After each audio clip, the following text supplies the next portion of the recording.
오늘 말씀은 사도행전 22장 30절에서 23장 11절입니다. 전 세계적으로 한류의 바람이 불어 덩달아 한국어에 대한 위상도 높아지고 있습니다. 세계 곳곳에 한국어를 배우려는 사람들이 부쩍 늘어나는 추세죠. 반가운 소식이 아닐 수 없습니다. 특히 동남아에서의 한국의 열풍은 열풍을 넘어 광풍에 가까운 수준입니다. 코리아 드림을 이루기 위해서 말이죠. 한국어 능력 시험을 패스하면 합법적으로 한국에가 일자리로도 돈을 벌 수 있기 때문입니다. 이렇게 해서 자금을 축적하여 본국에 들어가 성공한 삶을 살아온 사람들이 꽤나 있습니다. 한류는 해외 입양 동포들에게도 영향을 끼치고 있습니다. 1950년대로부터 시작된 해외 입양은 근 20만에 육박하는 적지 않은 수입니다. 모국을 잊고 살던 이들에게 한류는 큰 영향을 끼치고 있습니다. 잃어버린 모국이 자랑스러워진 것이죠.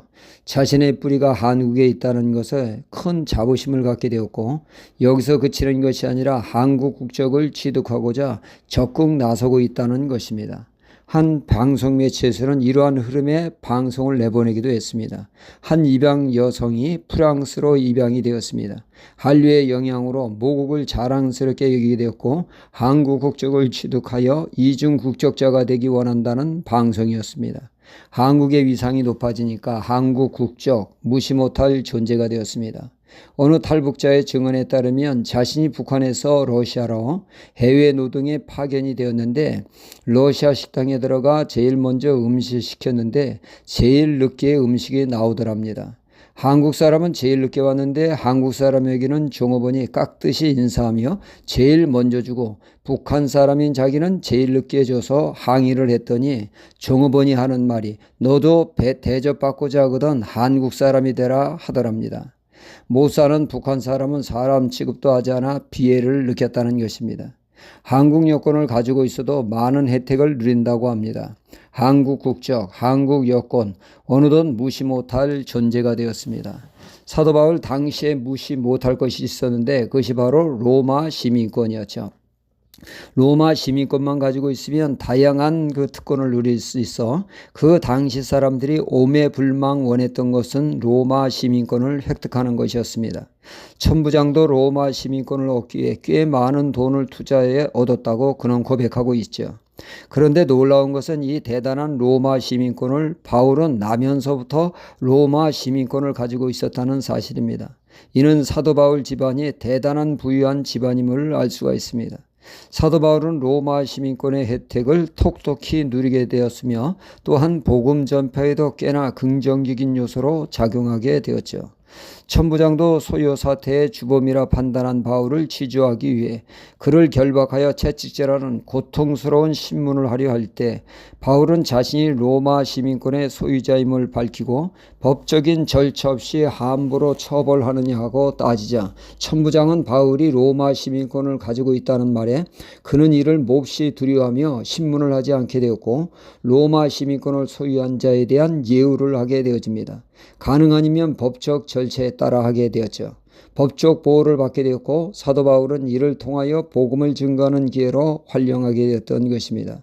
천부장은 바울이 공정한 법적 대우를 받게 하기 위해 그는 정식으로 공회를 열어 공개적으로 그의 자잘못을 알고자 하게 됩니다. 이에 사도 바울은 그 당시 종교 지도자들 앞에 복음을 전할 기회가 주어진 것입니다. 이때 바울은 말하기를 나는 죽은 자의 소망 곧 부활을 인하여 내가 신문을 받노라 하면서 부활하신 예수 그리스도를 믿음으로 인해 당신들 앞에 섰다고 부활하신 예수 그리스도를 선포하게 되어집니다. 그러자 공회원의 절반은 사두개인이요 절반은 바리새인들이었습니다. 이들의 신앙은 너무나 상반되었죠. 사두개인들은 지극히 현세적이었습니다. 그래서 그들은 영이니 부활이니 따위를 전혀 믿지 않았습니다. 이에 비해 바리새인들은 영이며 부활이며 천세며 영적 존재를 다 믿습니다. 졸지에 바울의 말에 의해 신앙 논쟁이 벌어지게 됐습니다. 어찌나 첨예하게 자기 주장을 펼치든지 바울이 중간에 자칫하면 생명을 잃어버릴 위기에 처하자 로마 시민권의 소유자 바울을 천부장이 나서 적극 그의 생명을 보호하게 되어집니다. 그날도 바울은 생명의 위협을 느끼는 힘든 날이었습니다. 천부장에 의해 생명보호를 받고 안도의 쉼을 내실 때 그날 밤 11절에 그날 밤에 주께서 바울 곁에 서서 이르시되 담대하라 내가 예루살렘에서 나의 일을 증거한 것 같이 로마에서도 증거하여야 하리라 하시니라 말씀하셨습니다. 중내산에 힘든 시간을 보내 파김치가 된 바울을 주님은 그를 찾아주셔서 위로와 용기를 주시며 담대하라고 하셨습니다. 그러면서 그에게 로마에서도 나를 증거하게 될 것이라고 하는 선교 비전을 주셨습니다. 주님이 힘든데 그에게 찾아오심은 그에게 큰 위로와 힘을 얻는 계기가 되었을 것입니다. 우리 하나님의 백성이 예수 그리스도를 증거하는 증인의 삶을 살 때 그와 함께 하시며 용기를 주시고 비전을 주시게 되어집니다. 우리 또한 주님을 증거하는 증인의 삶을 통하여 때때마다 주시는 주님의 은혜와 비전을 받는 신앙이 되어야겠습니다. 할렐루야.